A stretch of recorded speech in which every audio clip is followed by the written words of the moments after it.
რაზე შეთანხმდა ევროკავშირი და ბრიტანეთი. ამერიკა ახლო აღმოსავლეთს არტოვებს.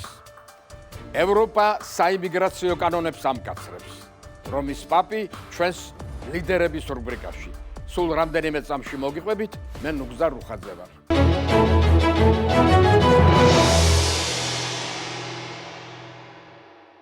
გამარჯობა. ბრექსიტის რეფერენდუმიდან 9 და ბრიტანეთის ევროკავშირიდან გასვლის 5 წლის თავზე ბრიტანეთმა და ევროკავშირმა პირველი ერთობლივი სამიტი გამართა.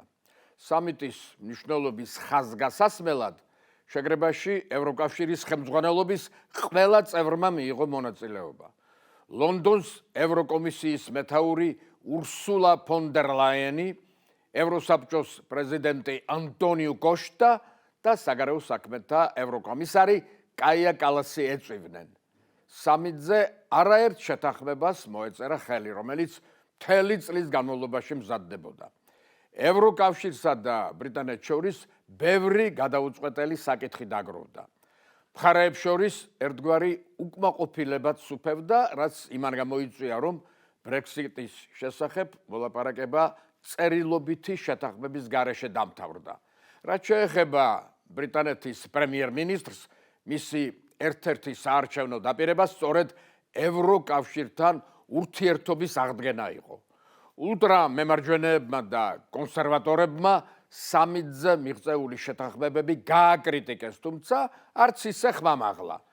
მათ კარგად იციან საკითხის მიმართ ბრიტანეთის მოსახლეობის განწყობა. ხალხის უმრავლესობა ბრექსიტით უკმაყოფილოა. როგორც ბრიტანული პრესა წერს, ბრექსიტი ქვეყნისა და ხალხისთვის საგარეო პოლიტიკაში მომგებიანი, ეკონომიკაში კი წამგებიანი აღმოჩნდა. სამიტით კმაყოფილი დარჩა პრემიერი კირ სტარმერი, რომლის თქმით ამ ფორუმის წყალობით ურთიერთობა ბრიტანეთსა და ევროკავშირს შორის ახალ ეპოქაში შევიდა.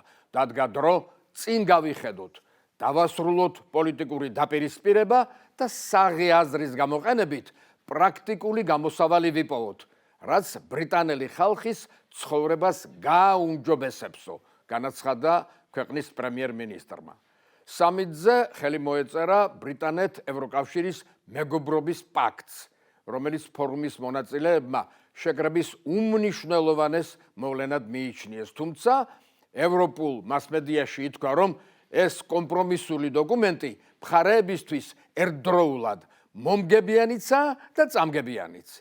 ბრიტანეთსა და ევროკავშირს შორის ინფორმაციის მიმოცვლის დახვეწისა და გამარტივების მიზნით ხელი მოეწერა თავდაცვისა და უსაფრთხოების სფეროებში შეთანხმებას. უკრაინის ომმა და ევროპის რუსეთთან დაპირისპირებამ საინფორმაციო სფეროში არაერთი ხარვეზი გამოამჟღავნა, რამაც აუცილებელი გახადა უფრო ოპერატიული და უკეთესად კოორდინირებული საინფორმაციო კავშირი ნატოს წევრებს შორის. გარდა ამისა, შეთანხმების მიხედვით დიდი ბრიტანეთის იარაღის მწარმოებელი კომპანიები ევროკავშირის ტენდერებში მიიღებს მონაწილეობას. ცნობილია, რომ ევროკავშირმა 150 მილიარდი ევრო გამოჰყო მისი წევრი ქვეყნების სამხედრო ძალების გადაიარაღებაზე, თუმცა არის საკითხები, რომელიც ჯერ კიდევ გადაუწყვეტელია. შეთანხმებაში ასევე ხაზგასმულია სავაჭრო ეკონომიკური თანამშრომლობის ინტენსიფიკაცია, რაც იმას ნიშნავს, რომ ბრიტანეთი ევროკავშირთან ყოველგვარი ბარიერების გარეშე ივაჭრებს, რაც ცხადია უაღრესად მომგებიანი იქნება ორივე მხარისთვის. ბრექსიტმა ვაჭრობა მათ შორის 34%-ით შეამცირა, რაც სულ არაა გასაკვირი, რადგან ევროკავშირი ყოველთვის ბრიტანეთის მთავარი სავაჭრო პარტნიორი იყო. რაც შეეხება თევზჭერას, აქ ბრიტანეთი დათმობაზე წავიდა. ამიერიდან მომდევნო 12 წლის განმავლობაში ბრიტანეთისა და ევროკავშირის გემებს ერთმანეთის წყლებზე ექნებათ წვდომა, რამაც ბრიტანელი მეთევზები გაანაწყენა, რადგან მათ სერიოზულ კონკურენციას უწევენ ფრანგი მეთევზეები. მხარეები ასევე შეთანხმდნენ მობილობისა და განათლების საკითხებზე. ევროკავშირისა და ბრიტანეთის ახალგაზრდობას ევროპის ქვეყნებში და ბრიტანეთში სწავლა გაუადვილდებათ. გამარტივდება ვიზების მიღება და სხვა. გადაუწყვეტელი საკითხებიც ბევრი დარჩა, მაგალითად, მიგრანტების პრობლემა, თუმცა მხარეები შეთანხმდნენ, რომ ამ მიმართულებით მუშაობას განაგრძობენ. ერთობლივი სამიტი კი ყოველწლიურად ჩატარდება.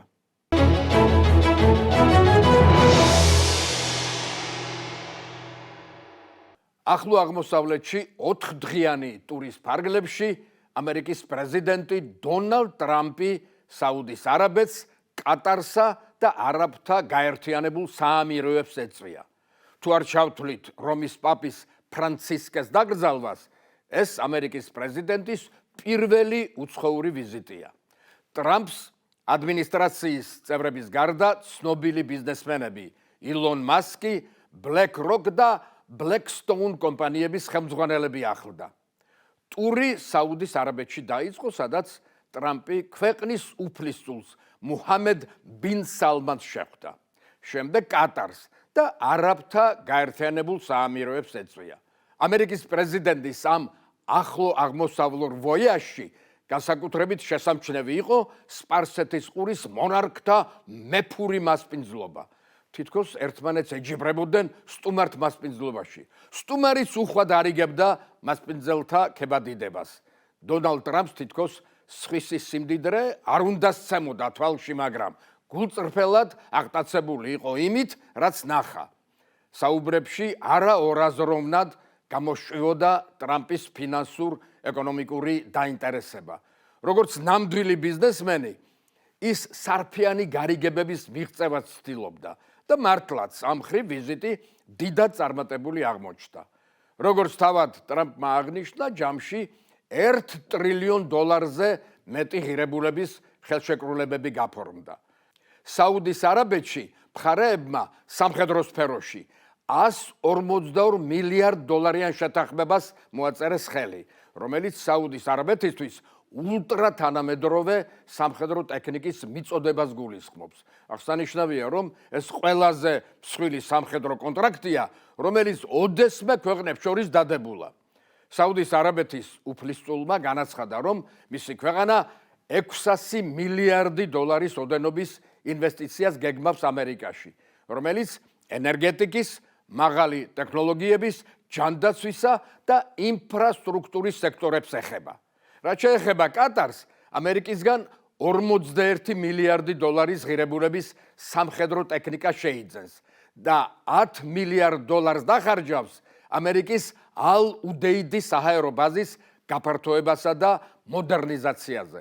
ბაზა, რომელიც შეერთებული შტატების ერთ-ერთი სამხედრო შტაბ-ბინაა, კატარში მდებარეობს და ახლო აღმოსავლეთში ამერიკის ყველაზე დიდ სამხედრო ობიექტადაა მიჩნეული. გარდა ამისა, კატარის ავიაკომპანია ბოინგისგან 210 თვითმფრინავს შეიძენს.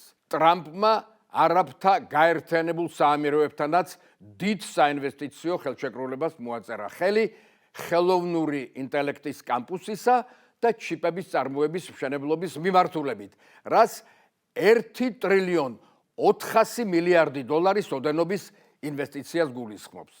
ასევე საამიროების ავიაკომპანიამ $14 მილიარდ შეთანხმებას მოაწერა ხელი, რომელიც ამ ავიაკომპანიისთვის ბოინგის თვითმფრინავების მიწოდებას ითვალისწინებს. ეს რაც შეეხება ეკონომიკას. ამერიკის პრეზიდენტის ახლო აღმოსავლურ შეხვედრებს არც პოლიტიკური სიურპრიზები აკლდა. მაგალითად, საუდის არაბეთში ტრამპი სირიის ახალ მეთაურს ალ-შარაას შეხვდა, რამაც მთელი დასავლეთი გააოცა. ალ-შარაა სირიის მეთაური კია, მაგრამ ის ჯერ ისევ ტერორისტების სიაშია. წინათ ალ-ყაიდასთან თანამშრომლობდა. ტრამპმა კი ის კამერების წინ შეაქო და თქვა, რომ ის სიმპათიური და მოქნილი ახალგაზრდაა. შეხვედრაზე გადაწყდა, რომ ამერიკა სირიას სანქციებს მოუხსნის, რომლის საპირწონედ სირია ტერორისტებთან თანამშრომლობაზე იტყვის უარს და ისრაელთან ურთიერთობას დაალაგებს. აღსანიშნავია ისიც, რომ ვიზიტის დროს ტრამპი ისრაელისა და პალესტინის ხსენებას ერიდებოდა, თითქოს მას ამ თემებისგან დისტანცირება სურდა. ერთი სიტყვით, ვიზიტმა მსოფლიოს დაანახა, რომ ამერიკა ახლო აღმოსავლეთს არ ტოვებს, ოღონდ ამჯერად უფრო კომერციული მიზნებით მოქმედებს.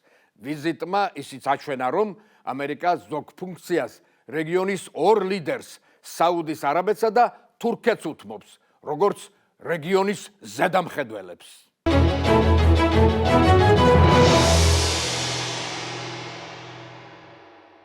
ბრიტანეთის პრემიერ-მინისტრმა ქვეყნის საიმიგრაციო პოლიტიკის გამკაცრების შესახებ განცხადება გააკეთა. მისი თქმით, ლეიბორისტულმა პარტიამ და მინისტრთა კაბინეტმა შესაბამისი კანონები შეიმუშავა, რომელიც მალე წარედგინება პარლამენტს და დაუყოვნებლად შევა ძალაში. სტარმერის ეს განცხადება ბევრისთვის მოულოდნელი აღმოჩნდა, რადგან ლეიბორისტები თავიანთ საარჩევნო პროგრამასა და კამპანიაში არაფერს ამბობდნენ საიმიგრაციო კანონის გამკაცრების შესახებ. პირიქით, ამ საკითხში კონსერვატორებს აკრიტიკებდნენ. ახლა კი ლეიბორისტმა პრემიერმა ამ ნაბიჯით თავისი პოლიტიკა 180 გრადუსით შეატრიალა. რატომ? მიგრანტების საკითხი ევროპის ყველა ქვეყანას აწუხებს. ევროპა ყოველწლიურად მილიონობით ადამიანს უღებს კარს. ლეგალური თუ არალეგალური ლტოლვილების ნაკადი წლიდან წლამდე იზრდება. რა გასაკვირია, ხალხი სიღარიბეს გაურბის და კარგ ევროპულ ცხოვრებას ელტვის. ლტოლვილთა უმრავლესობა ახლო აღმოსავლეთისა და აფრიკის ქვეყნებიდანაა. ისინი კულტურულ და რელიგიურ განსხვავებათა გამო სათანადოდ ვერ ეწერებიან ევროპულ საზოგადოებაში, რაც მათ გაუცხოებასა და ქვეყანაში ორი პარალელური საზოგადოების შექმნას იწვევს. სწორედ ეს აღიზიანებს ევროპის მოსახლეობას. ევროპის პოლიტიკური ისტაბლიშმენტი კი პრობლემის წაყრუებას ცდილობს. ულტრამემარჯვენეებმა ეს საკითხი თავიანთი პოლიტიკის ქვაკუთხედად აქციეს. შედეგად ევროპაში მემარჯვენე ძალები აღზევდა. ამას წინათ ბრიტანეთში რეგიონული არჩევნები ჩატარდა და თითქმის ყველგან მემარჯვენე პოლიტიკურმა ძალებმა გაიმარჯვა, რომლის მთავარი მიზეზი სწორედაც რომ საიმიგრაციო კანონების გამკაცრების დაპირება აღმოჩნდა. როგორც ჩანს, არჩევნების შედეგებით შეშინებულმა ლეიბორისტულმა პარტიამ თავის ტრადიციულ პოლიტიკას გადაუხვია და საიმიგრაციო კანონების გამკაცრება გადაწყვიტა. კირ სტარმერმა ახალ კანონებს იმიგრაციის სისტემაზე კონტროლის აღდგენა, restoring control over the immigration system უწოდა. კონკრეტულად რა არის გაწერილი ამ ახალ კანონპროექტში? პირველი, კაცრდება მუდმივი ბინადრობისა და მოქალაქეობის მიღების კანონი, რომლის მიხედვით ბინადრობის მიღებას ბრიტანეთში 10 წლიანი ლეგალური ცხოვრება სჭირდება. მეორე, კაცრდება კვალიფიციურ სპეციალისტებზე სამუშაო ვიზების გაცემა. ასევე უცხო ქვეყნის მოქალაქეს, რომელმაც უმაღლესი განათლება ბრიტანეთში მიიღო და ქვეყანაში სტუდენტური ვიზით იმყოფებოდა, მხოლოდ 18 თვე აქვს იმისთვის, რომ სამსახური ლეგალურად იპოვოს, არადა ქვეყანა უნდა დატოვოს. მესამე, იზრდება ლეგალური მიგრანტების ვალდებულებები. მათ ეკისრებათ გამოცდის ჩაბარება ინგლისურ ენასა და ევროპული ცხოვრების ზოგად საკითხებში. მეოთხე, კომპანიებს, ვისაც მიგრანტები ყავს დასაქმებული, ბრიტანელ მოქალაქეთა კვალიფიკაციის ამაღლებაზე ზრუნვა ევალებათ. მეხუთე, შინაგან საქმეთა სამინისტროს მიეცემა მიგრანტების გაკონტროლების, ანუ ხშირი შემოწმებისა და დეპორტაციის მეტი უფლება. მეექვსე, მკვეთრად გაიზრდება სამუშაო და სტუდენტური ვიზის საფასური. ამ კანონებს ბევრი მიესალმა, მაგრამ ულტრამემარჯვენეები მაინც უკმაყოფილონი არიან, რადგან სტარმერი მიგრანტთა რიცხვზე ლიმიტის დაწესების წინააღმდეგია. მან ულტრამემარჯვენეები და ბრიტანეთის ბიზნეს ელიტა გააკრიტიკა. მისი აზრით, არავინ არ ამბობს სიმართლეს, რადგან არ უნდათ ბიზნეს ელიტის გადაკიდება. ამბობს, რომ თავად ბიზნეს ელიტა ახალისებს არალეგალურ მიგრაციას, რადგან იაფ მუშახელს ქირაობს იმის ნაცვლად, რომ მეტი ინვესტიცია განახორციელოს განათლებასა და მუშახელისთვის საჭირო კვალიფიკაციის მიცემაში. ასეთივე მდგომარეობა ევროპის სხვა ქვეყნებშიც. ბევრგან ლიბერალებმა და მემარცხენეებმა კანონი გაამკაცრეს, ზოგან ჯერ კიდევ კამათობენ. პირველი მემარცხენე მთავრობა, რომელმაც საიმიგრაციო კანონი გაამკაცრა, დანიის პრემიერ-მინისტრის მეტე ფრედერიკსენის კაბინეტია. შვედეთისა და ნიდერლანდების მთავრობებმაც იგივე გააკეთა. როგორც ევროპის მასმედია ამბობს, მემარცხენეები ნელ-ნელა ხვდებიან, რომ საკითხი ევროპისთვის არაუბრალოდ პოლიტიკური, არამედ ეგზისტენციალურია, რომლის უყურადღებო დატოვება კატასტროფის ტოლფასია. კონკლავის ანუ კარდინალთა საბჭოს 8 მაისის გადაწყვეტილებით რომის ახალი პაპი 69 წლის კარდინალი რობერტ ფრენსის პრევოსტია, ახლა უკვე ლეო მე-14, რომლის ინაუგურაცია 18 მაისს ვატიკანში ჩატარდა. წმინდა პეტრეს მოედანზე 200,000 კათოლიკე მორწმუნის მონაწილეობით მან საინოგურაციო მესა გამართა. კარდინალმა ახალ პაპს მისი როლის სიმბოლოები, მეთევზის ბეჭედი და პალიუმი გადასცა. ის პირველი პაპია ამერიკის შეერთებული შტატებიდან, ამერიკის კონტინენტიდან კი მეორე. გარდა ამისა, ვატიკანის მეორე ინგლისურენოვანი სუვერენია. რობერტ ფრენსის პრევოსტი ნაკლებად შეძლებულ ოჯახში ქალაქ ჩიკაგოში დაიბადა. მამამისი მეორე მსოფლიო ომის ვეტერანი იყო და სკოლის დირექტორად მუშაობდა. დედა კი სკოლის ბიბლიოთეკარად. მამის მხრიდან იტალიური და ფრანგული წარმომავლობა აქვს. დედის მხრიდან კი ესპანურ კრეოლური. რომის ახალ პაპს 2 უფროსი ძმა ჰყავს. პრევოსტების ოჯახი ჩიკაგოს მუშათა უბანში ცხოვრობდა და ღვთისმშობლის მიძინების ეკლესიის მრევლი იყო. დედა მედავითნედ, ძმები პრევოსტები კი ეკლესიის სტიქაროსნებად მსახურობდნენ. პატარა რობერტი ეკლესიის მგალობელიც იყო. ბავშვები საეკლესიო სკოლაში სწავლობდნენ. რობერტ პრევოსტი რომ წამოიზარდა, მშობლებმა ნეტარი ავგუსტინეს სემინარიაში გადაიყვანეს, სადაც წარჩინებით სწავლობდა. იყო სემინარიის გაზეთის რედაქტორი და სასწავლებლის მმართველი საბჭოს წევრი.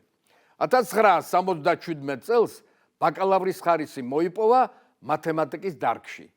იმავე წელს ბერად აღიკვეცა და ნეტარი ავგუსტინეს ორდენის წევრი გახდა. უმაღლესის დამთავრების შემდეგ რობერტ პრევოსტი რამდენიმე წელი მათემატიკას ასწავლიდა ჩიკაგოს ერთ-ერთ კათოლიკურ სკოლაში. შემდეგ ღვთისმეტყველების მაგისტრის ხარისხი მოიპოვა თავისავე ალმა-მატერში.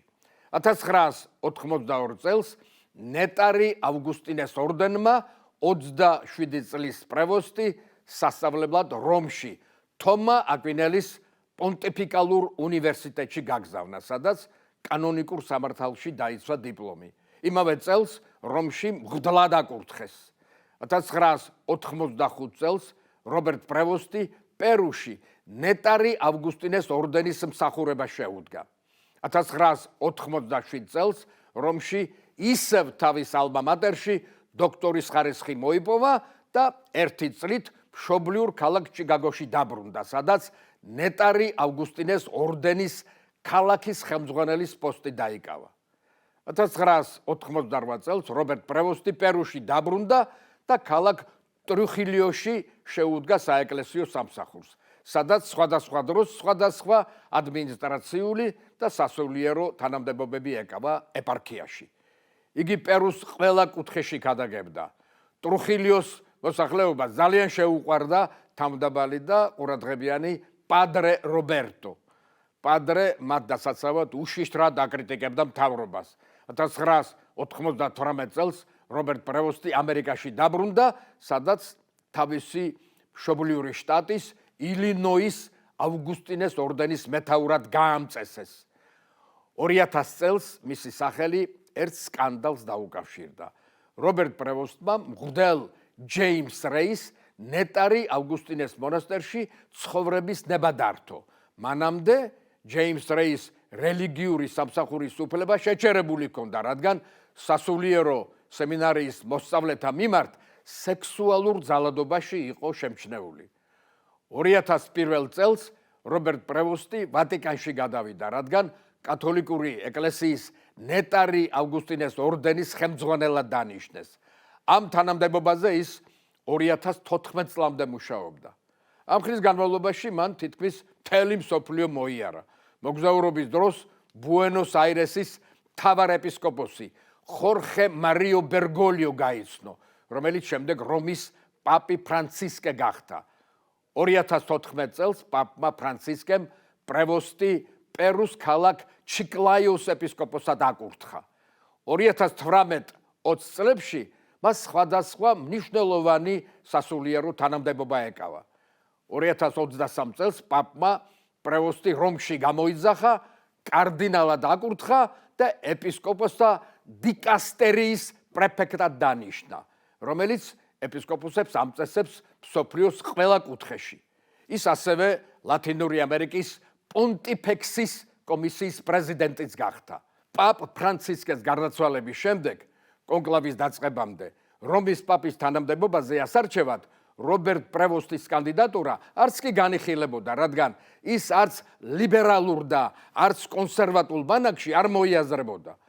როგორც ვატიკანის მასმედიამ განაცხადა, რობერტ პრევოსტი ოქროშვალეთში იყო, ანუ ორივე ბანაკისთვის მისაღებ კანდიდატად წარმოჩნდა, რამაც განსაზღვრა, რომ იგი კათოლიკური ეკლესიის 267 პაპი გამხდარიყო.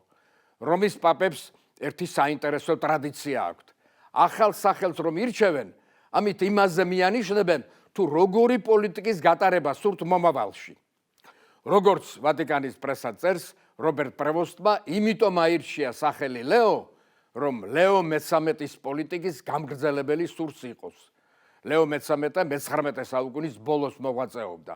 მას ღარიბ ღატაკთა პაპად მოიხსენიებენ, რომელიც ყოველთვის გაჭირვებულ ადამიანზე იყო ორიენტირებული. ახალი პაპიც მდიდარ ბიზნესმენებსა და ქვეყნების ლიდერებს ღარიბთა დახმარებისკენ მოუწოდებს. ლეო მე-14 ჩიკლაიოს ეპისკოპოსი რომ იყო, მწვავედ აკრიტიკებდა ტრამპს, უპირველეს ყოვლისა მისი საიმიგრაციო პოლიტიკისა და ღარიბი მოსახლეობის არ დახმარების გამო. არაფერია ქრისტიანული, ამერიკული ან მორალურად გამართლებული იმ პოლიტიკაში, რომელიც ბავშვებს, მშობლებს ართმევს და გალიებში სვამს. ეს ჩვენი სახელით კეთდება და სირცხვილი ყველას გვეკისრება, თქვა ახალმა პაპმა. წლის დასაწყისში, როცა ამერიკის ვიცე-პრეზიდენტი ჯეი-დი ვენსი ვატიკანში რომის პაპს ფრანცისკს ეწვია, მან ტრამპის მიგრანტთა პოლიტიკა ასეთი სიტყვებით გაამართლა. არსებობს ქრისტიანული გაგება, რომ პირველ რიგში გიყვარს შენი ოჯახი, შემდეგ შენი მეზობელი, შემდეგ შენი საზოგადოება, შემდეგ შენი თანამოქალაქეები და მხოლოდ შემდეგ დანარჩენი მსოფლიო. ულტრამემარცხენეებმა კი ჩემი ეს ნათქვამი თავდაყირა დააყენა. ამ სიტყვების გამო რომის მომავალმა პაპმა ამერიკის ვიცე-პრეზიდენტი მწვავედ გააკრიტიკა და თქვა, რომ ჯეი-დი ვენსი ცდება. ქრისტე რომ გვოძღვრავს, გიყვარდეს მოყვასი შენი. ამით კი არ გვეუბნება, რომ ჯერ შენი ოჯახის წევრი გიყვარდეს და მერე სხვა. ის გთხოვს, რომ ყველა ადამიანის მიმართ ვიყოთ სიყვარულით გამსჭვალული. დღეს ასე დავასრულებ, მადლობა ყურადღებისთვის. მე ნუგზარ უხაძე ვარ და მომავალ შაბათს ისევ ერთად ვართ. ნახვამდის.